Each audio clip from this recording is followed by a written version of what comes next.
Hi friends, అందరికీ నమస్కారం అండి. మరి మన ఛానల్లో మరణత టీచర్ అనే మన ఛానల్లో విద్యా విజ్ఞానం ఎన్నో విశేషాలు, విలువైన సమాచారంతో పాటుగా మహనీయుల జీవిత చరిత్రలు, బాలలకు నీతి కథలు, అలాగే మోటివేషనల్ స్పీచెస్, కెరీర్ గైడెన్స్, ఈ విధంగా ఎన్నో విషయాలు అందించడం జరుగుతుంది. ఇంకా మీరు ఇదే ఫస్ట్ టైం చూడడం అయితే తప్పనిసరిగా మన ఛానల్ సబ్స్క్రైబ్ చేసుకోవాల్సిందిగా మనం చేస్తున్నాను. అలాగే లైక్ చేయండి, షేర్ చేయండి, కామెంట్ చేయండి. ఇంక మనం లేట్ చేయకుండా మన వీడియోలోకి అయితే వెళ్ళిపోదాం. ఈరోజు మనం ఒక మహనీయుని జీవిత చరిత్ర తెలుసుకోబోతున్నాం.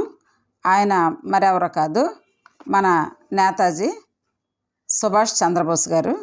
ప్రముఖ స్వాతంత్ర సమరయోధులు శ్రీ నేతాజీ సుభాష్ చంద్రబోస్ గారి గురించి ఈరోజు మనమైతే తెలుసుకోబోతున్నాం. మరి వీడియో ఎక్కడ స్కిప్ చేయకుండా చూడండి. ఇది 2 పార్ట్స్గా రాబోతుందండి. కాబట్టి ఇది పార్ట్ 1, ఇది పార్ట్ 2 కూడా దీని తర్వాత మీరు పార్ట్ 2 వీడియో కూడా చూడవలసిందిగా మనం చేస్తూ ఉన్నాను. ఇంక మనం వీడియోలోకి వెళ్దాం. సుభాష్ చంద్రబోస్ ఒరిస్సా రాష్ట్రంలో కటక్ పట్టణాన జానకీనాథ బోస్ అను న్యాయవాది కలడు. ఆయన మేధావి, పవిత్రమైన చరిత్ర కలవాడు. ఆయనకు అనుకూలవతి అయిన భార్య కలదు. ఆమె పేరు ప్రభావతి.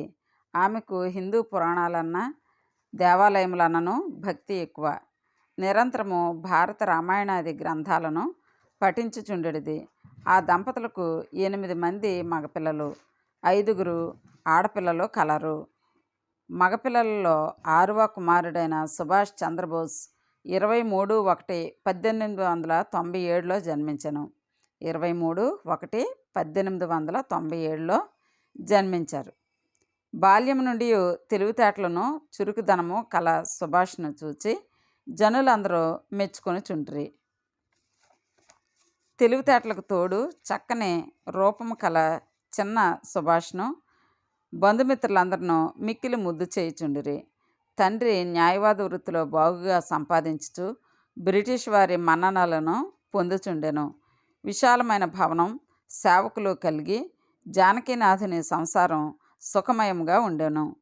అన్నల తోడను, తండ్రి తోడను మహానదిలో ఈతలాడుట, క్షేత్రములకు యాత్ర వెడలుట సుభాష్నకు ఇష్టంగా ఉండేది.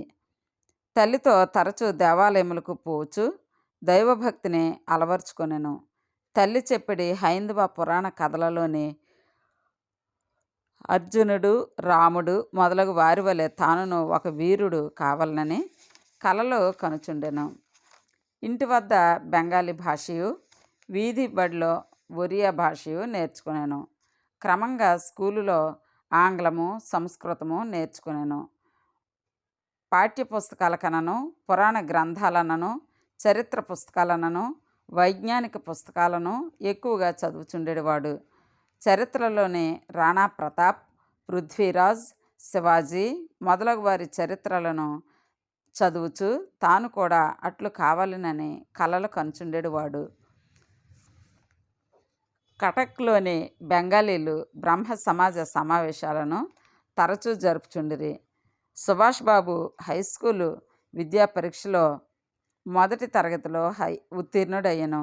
కటక్లోని రెవెన్షా కాలేజీ అధికారి బెలిమా దాస్నకు నేతాజీపై గాఢమగు ప్రేమ కలిగెను.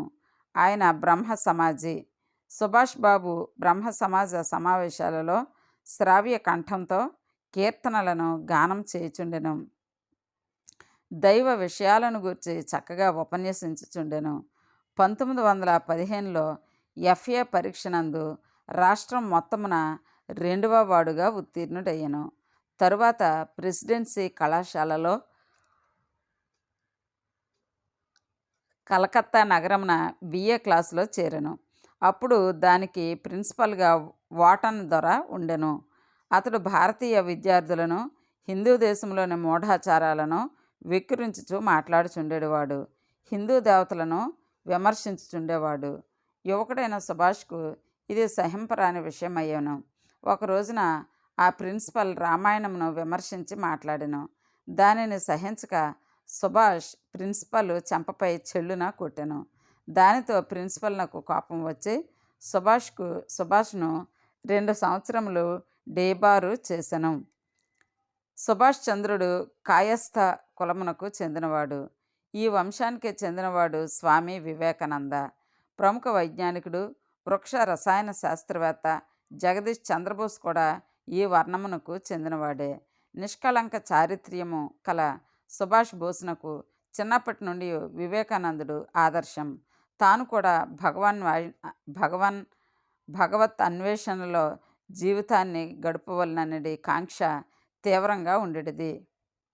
గుండ్రని మోము, విశాల ఫాలము, శౌర్యాన్ని ప్రదర్శించే నేత్రాలు, సువర్ణ ఛాయగల శరీరం కల సుభాష్ నిత్యము వ్యాయామము వనర్చుచుండెడివాడు. మతతత్వ విషయాలను తెలుసుకొనుట, భగవంతుని అన్వేషణ చేయుచు యాత్రలు చేయుట అనిన కడు మక్కువ. రామకృష్ణ పరమహంసపై భక్తి కుదిరెను. కళాశాల నుండి ఉద్వాసన కావించబడిన వ్యవధిలో ఇంటి నుండి చెప్పకుండా బయలుదేరిపోయాను. 1914 నుండి గురువును వెదుకుచు గయా, కాశీ, హరిద్వార్, బృందావనం, హిమాలయాలకు ప్రయాణాలు చేశాను. ఆయా ప్రదేశాలలో వివిధములగు తత్వ మార్గములు తెలుసుకొనెను. ఫకీర్లను, సాధువులను కలుసుకొనెను. సన్యాసులతో తిరిగెను. వారి ప్రవర్తనలు నీతి బాహ్యములుగా ఉండుట చేత వారిపై అసహ్యం జనించెను. హిమాలయాలలోని రమణీయత, ప్రశాంతత సుభాష్ను ఆకర్షించెను. అల్మోరా, డార్జిలింగ్ మొదలగు ప్రదేశాల్లోని ప్రకృతి సుందర దృశ్యాలకు ముగ్ధుడగుచుండెను. గురువును అన్వేషించుచు యాత్రలు చేయుచుండెడు సుభాష్నకు నిరంతర యాత్రలతో ఆహార నియమాలు లేకుండాచే ఆరోగ్యం చెడినది. మిత్రుడు ఒకడు జానకీనాథ్ బోసునకు తంతిని చేసెను. జానకీనాథ్ బోసు కుమారుని ఆగ్రా నుండి కొని తెచ్చెను. ఇంటి వద్ద ఆహారము, ఔషధాల వలన ఆరోగ్యమును పొంది తత్వశాస్త్రమును అభిమాన విషయముగా తీసుకుని బిఏని పూర్తి చేశాను. ప్రప్రథముడుగా 1919లో ఉత్తీర్ణుడయ్యాను. స్కాటిష్ చర్చి కళాశాలలో బిఏ చదువుచుండగానే ఇన్ఫ్రాంటిలో తర్ఫీదు పొందెను. మిలిటరీలో క్రమశిక్షణ పొందెను. వ్యాయామం, ఆహార పానీయములు ఇతనికి సంపూర్ణ శారీరక దారుఢ్యము కలిగించెను. యోగశాస్త్రం, షట్దర్శనములు అధ్యయనం చేసి భారతీయ ఆధ్యాత్మికత జీవనమును అలవర్చుకొనుచుండెను. సుభాష్ బోసును ఇంగ్లాండ్నకు పంపి ఐసిఎస్ను చదివించవలనని జానకీనాథ్ కోరెను. కేంబ్రిడ్జ్లో పాశ్చాత్య తత్వశాస్త్రమును, మనస్తత్వ శాస్త్రమును తీసుకొని బిఏ పరీక్షకు చదువుతూనే ఐసిఎస్ పరీక్షను కూడా పూర్తి చేశాను. 1920వ సంవత్సరమున ఐసిఎస్ పరీక్షలో 4వ ర్యాంకులో ఉత్తీర్ణుడయ్యాను. బ్రిటిష్ ప్రభుత్వము సువర్ణ పతాకాన్ని బహూకరించెను. ఆంగ్లదేశంలో ఉండగానే బోసునకు భారతీయ విద్యార్థులతో పరిచయాలు కలిగెను. తరచు అప్పటి భారత రాజకీయాలను గూర్చి ముచ్చటించుకొనుచుండిరి. భారతీయ ప్రాంతాలను పర్యటించి అర్ధ తత్వములను అర్థం చేసుకొనిన సుభాష్నకు మాతృదేశం ఆంగ్ల ప్రభుత్వ దాస్యమున మ్రగ్గిపోవుట బాధను కలిగించెను. ఆధ్యాత్మిక విషయాలతో పాటుగా రాజకీయాలను, సాంఘిక సంస్కారాలను వివేకానంద గ్రంథావళి నుండి గ్రహించిన సుభాష్నకు రాజకీయాలలో దిగి ప్రజలకు సేవ చేయవలెననేటి కాంక్ష బలవత్తరమై పోచుండెను. అతడు ఏకాంతముగా సమ్యక్ భారత దర్శనం చేసుకొనుచుండెను. దేశమున స్వేచ్ఛ, ఆర్థిక సమృద్ధి సాధించినచో ఆధ్యాత్మిక సాధన దుర్లభమని గ్రహించెను. ప్రజలు ముందుగా స్వతంత్ర పౌరులుగా చేయవలెను. ఐహిక స్వేచ్ఛను, అభివృద్ధులు ప్రాతిపదికలుగా ఆత్మోఫలాభివృద్ధిని సాధించవలెను. కడుపున ఆకలి నులిమివేయుచుండగా మనసునకు ఎట్లు దేవుని పొడకట్టును నిరంతరము విచారించి తాను ప్రజాసేవ చేయుటకే నిర్ణయించుకొనెను. భారతదేశ స్థితులను పత్రికల ద్వారా వినుచు రాజకీయ విజ్ఞానుల సాహస చర్య సంభాషణల వలన అర్థం చేసుకొనొచ్చు. సుభాష్ ఎప్పుడు భారతదేశంలో అడుగుపెట్టి ప్రజలకు సేవ చేయగలనా అని ఉవ్విళ్ళూరుచుండెను. మాంటేగ్ చెమ్స్ఫర్డ్ సంస్కరణలు కన్నీళ్లు తుడుపులు మాత్రమే. కన్నీళ్లకు కారణమైన జమీందారీ పన్నుల బాధ ఆంగ్లేయ ప్రభుత్వాలు పోవలెను. రౌలత్ యాక్ట్ భారత ప్రజలలో నిరాశను కలిగించెను. గాంధీ గారి సహాయ నిరాకరణోద్యమం సుభాష్ను ఆకర్షించెను. ఈలోగా జలియన్ వాలాబాగులో మిలిటరీ వారు నిర్దాక్షిణ్యంగా ప్రజలను మారణ హోమం చేయుట సుభాష్ హృదయమున అగ్ని జ్వాలలు రేపెను. 1921లో ఇంగ్లాండు నుండి బొంబాయి నగరమున ఓడ దిగిన వెంటనే సుభాష్ బొంబాయిలో గాంధీజీని కలుసుకొనెను. గాంధీ ఇర్విన్ ఒడంబడికలోని లోట్లను చెప్పి అది భారతీయులకు నగుబాట్లకు లోను చేయనని నొక్కి వక్కాణించెను.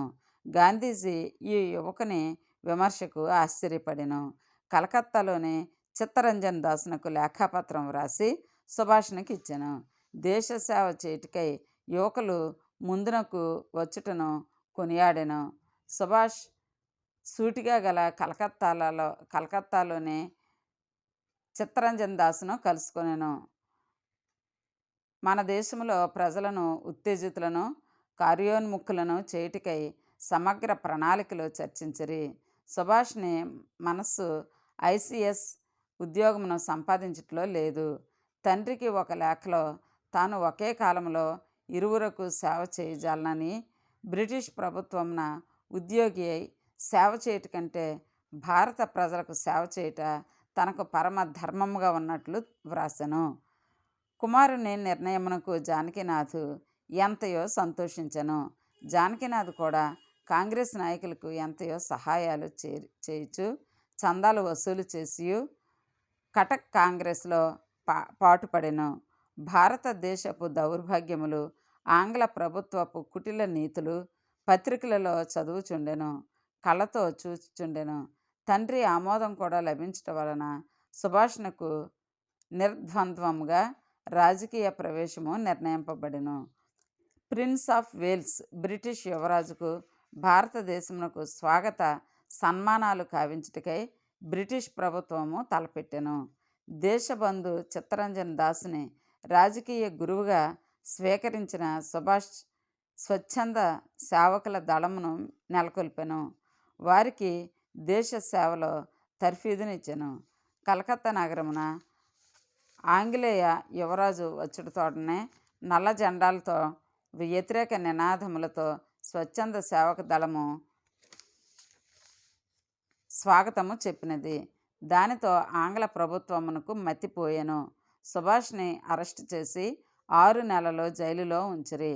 చెరసాల నుండి వచ్చుటతోడనే చిత్తరంజన్ దాస్ నిర్దేశంపై స్వాతంత్ర్య సమర సన్నాహము ప్రోత్సాహము కలిగెను. జాతీయ కళాశాల స్థాపించబడెను. దానికి అధ్యక్షుడిగా సుభాష్ చంద్రబోస్ బాధ్యత స్వీకరించెను. మాతృభాషాధ్యయనము, భారతదేశ చరిత్ర క్రమ పద్ధతిలో బోధింపబడెను. స్వయం ప్రతిపత్తితో జీవితమును కొనసాగించుకొని శక్తి కలిగించడి చేతి పనులను నేర్చుట, నిరాడంబర జీవన సరళి, జాతీయత భావం పెంపొందించుట, కుల మత వివక్షతలను నిరసించుట ముఖ్యమైనవి వీరి లక్ష్యములు. జాతీయ కళాశాలలు భారతదేశమున పలుచోట్ల నెలకొల్పబడెను. భారతీయ విద్యావంతులే వానిని నిర్వహించుచుండిరి.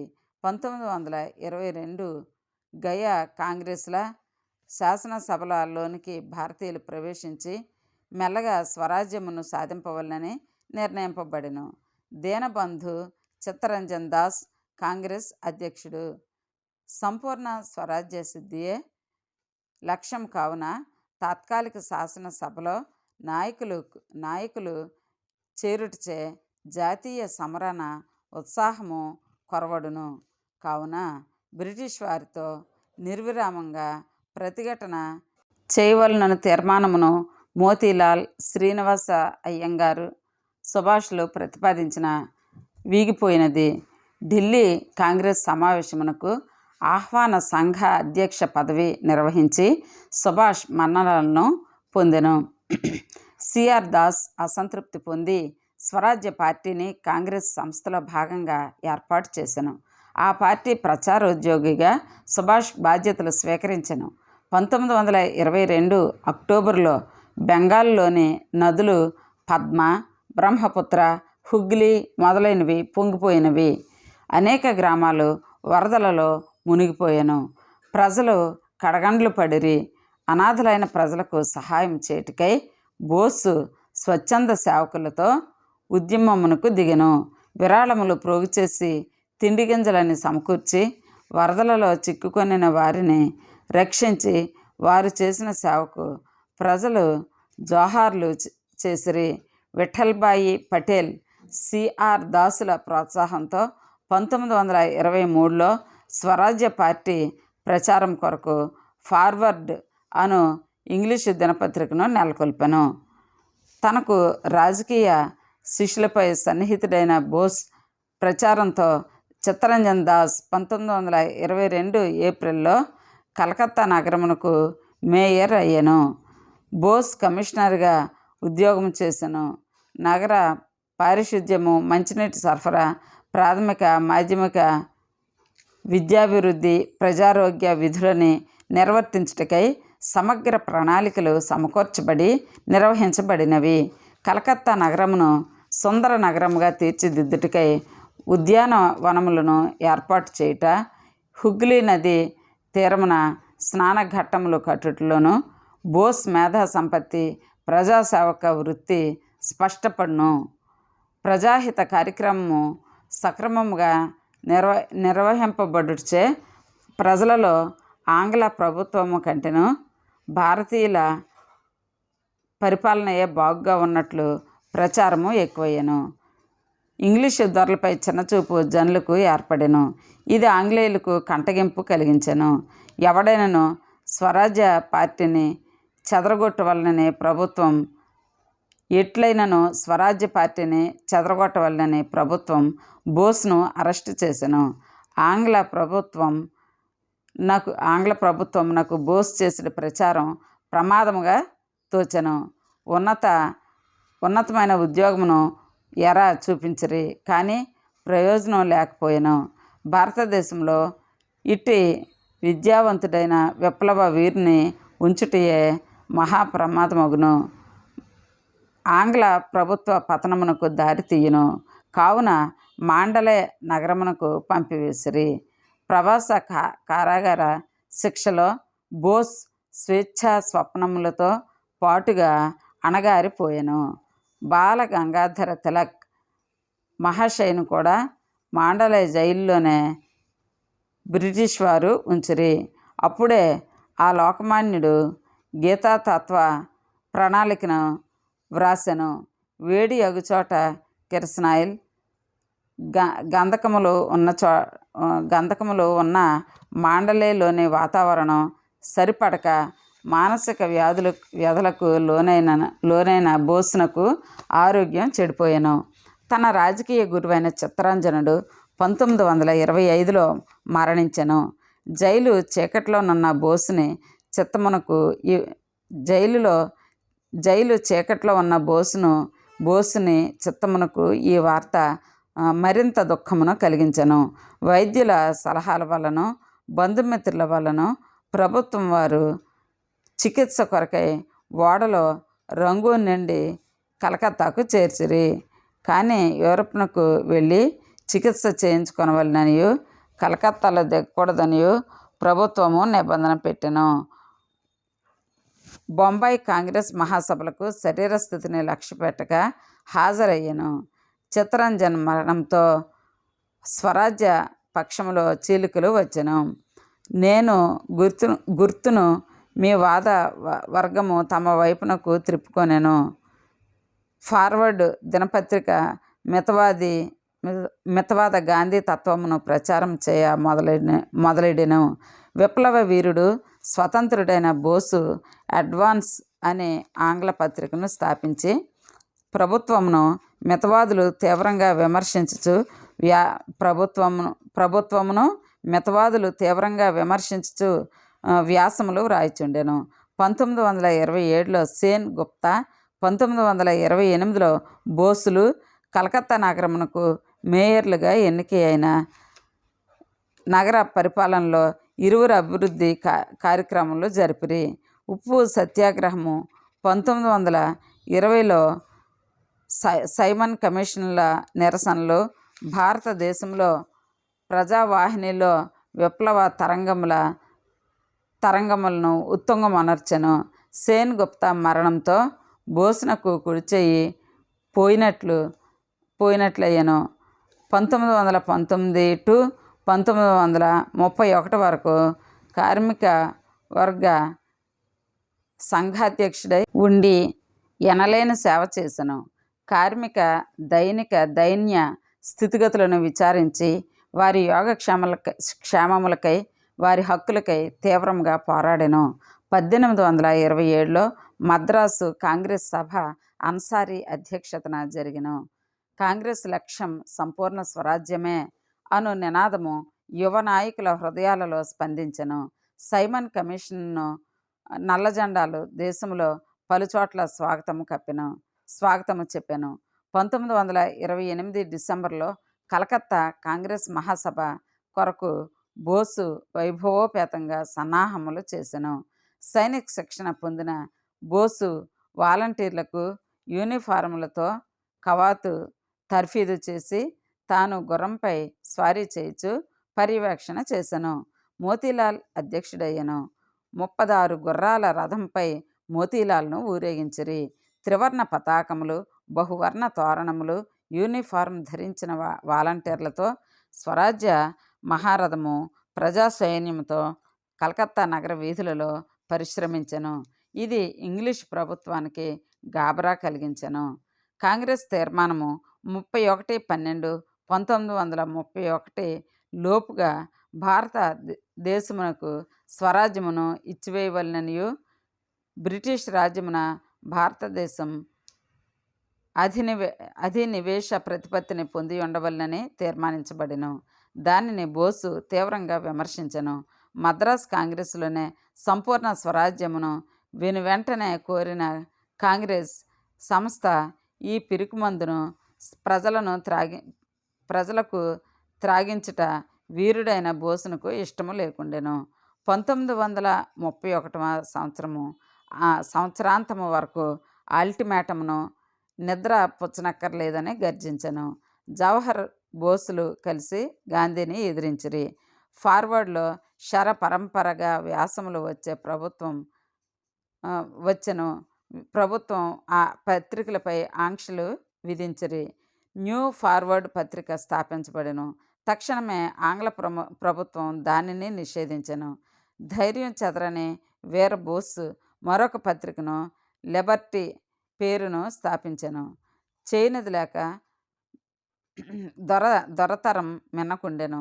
1929లో లాహోరు కాంగ్రెస్ అధ్యక్షుడిగా జవహర్లాల్ ఎన్నుకొనబడెను. సంపూర్ణ స్వరాజ్య నినాదంతో ప్రకటింపబడి వ్యాస పరంపరతో ప్రభుత్వము ఉక్కిరిబిక్కిరి అయ్యెను. 1930లో బోసును అరెస్టు చేసిరి. 1 సంవత్సరం శిక్ష విధించిరి. ఆ సంవత్సరం మొదటనే సంఘటింపబడిన ఇండియా లిబర్టీ లీగ్ బెంగాల్ యువ నాయకులను ప్రోత్సాహము, ఉత్తేజము కలిగించెను. 1930 ఉప్పు సత్యాగ్రహం డిసెంబర్లో విడుదల, వెంటనే అరెస్టు, మనస్తాపము, నిరంతర పరిశ్రమలతో అసలే క్షయరోగంతో పాడైపోయిన బోస్ ఆరోగ్యం మళ్ళీ చెడిపోయెను. కలకత్తా మేయర్గా మళ్ళీ ఎన్నికైన బోస్ 26/1/1931న పెద్దపెట్టిన స్వాతంత్ర్య దినోత్సవమునకు సన్నాహము చేసెను. పెద్ద పెద్ద పూలదండలతో కార్పొరేషన్ భవనము నుండి మేళతాళములతో ఒక ఊరేగింపు బయలుదేరెను. దానిని తట్టుకొనలేక ప్రభుత్వం మరలా లాఠీచార్జి చేసి అరెస్టు చేసిరి. 1933లో వైద్యం కొరకు విదేశమునకు వెళ్ళెను. గాంధీ, ఇర్విన్ల ఒడంబడికలు భారత జాతి యొక్క ఆత్మగౌరవమునకు హాని కలిగించినట్టుగా ఉండుటచే వాని ద్వారా స్వతంత్ర సిద్ధికి చాలా ఏండ్లు పట్టునట్లుండుట చేతను బోసు తీవ్రంగా విమర్శించెను. దేశంలో అతివాదులకు సరి అయిన అవకాశం లభించినట్లు కనిపించలేదు. దీనికి తోడు విప్లవ వీరులైన భగత్ సింగ్, రాజగురు, సుఖదేవులను బ్రిటిష్ వారు ఉరిశిక్షలను అమలు చేయుచున్నప్పుడు గాంధీజీ ఎట్టి జోక్యమును కలిగించుకొనక మౌనం వహించెను. ఇవన్నీ గాంధీజీ పట్ల బోస్కు తీవ్రమైన అసంతృప్తిని కలిగించెను. ఈ విషయమును తీవ్రంగా ప్రకటించుటచే గాంధీజీకి బోస్ పట్ల అభిమానం చెదిరిపోయెను. రౌండ్ టేబుల్ సమావేశం కూడా నిష్ప్రయోజనమై గాంధీజీ లండన్ నుండి ఇండియాకు తిరిగి వచ్చెను. ఇట్టి పరిస్థితులలో వియన్నా నగరమునకు చికిత్స కొరకై బోసు 1933లో వెళ్ళెను. అచ్చటనే విఠల్భాయ్ పటేల్ కూడా ఉండెను. ఆయన తరచు వైద్యశాలలో సుభాష్నకు సదుపాయములు కలిగించుచు యువ నాయకునకు ఉత్సాహము కలిగించుచుండెను. వారిరువురు జాతీయ అంతర్జాతీయ సమస్యలను గూర్చి ప్రస్తావించుకొనుచుండిరి. 1933 మే నెలలో గాంధీజీ సత్యాగ్రహమును విరమించెను.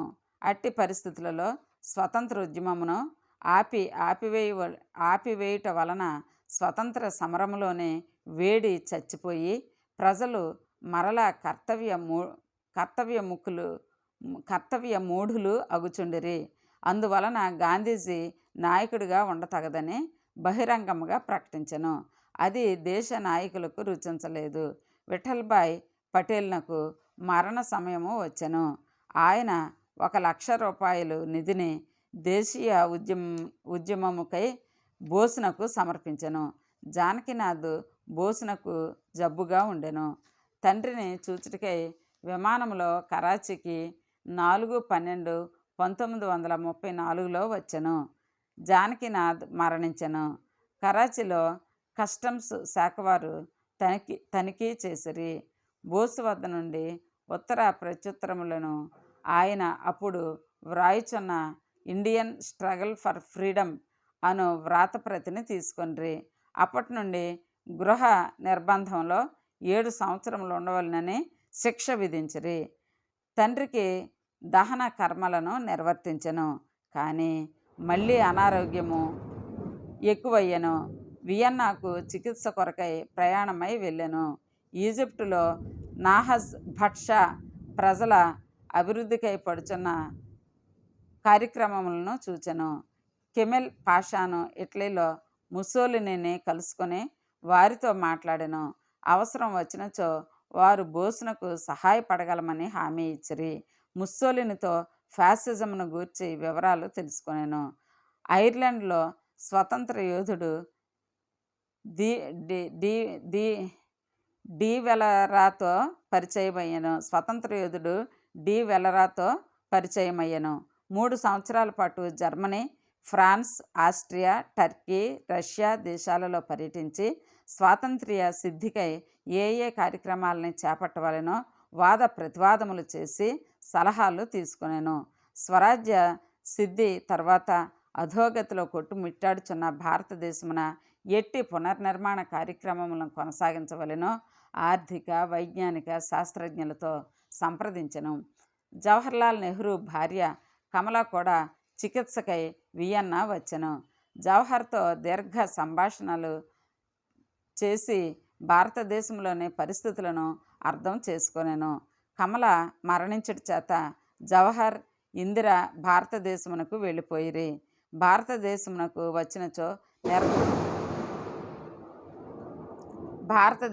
వచ్చినచో నిర్బంధం తప్పదని బోసునకు తెలియను.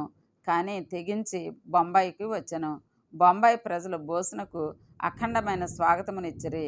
8/4/1936లో తిరిగి అరెస్టు అయ్యెను.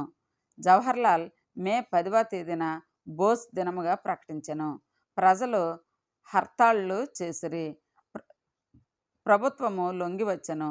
18/3/1937న బోసును విడుదల చేసెను. 26/4/1937లో అలహాబాద్ వచ్చి నెహ్రూ ఇంటిలో 2 రోజులు గడిపెను.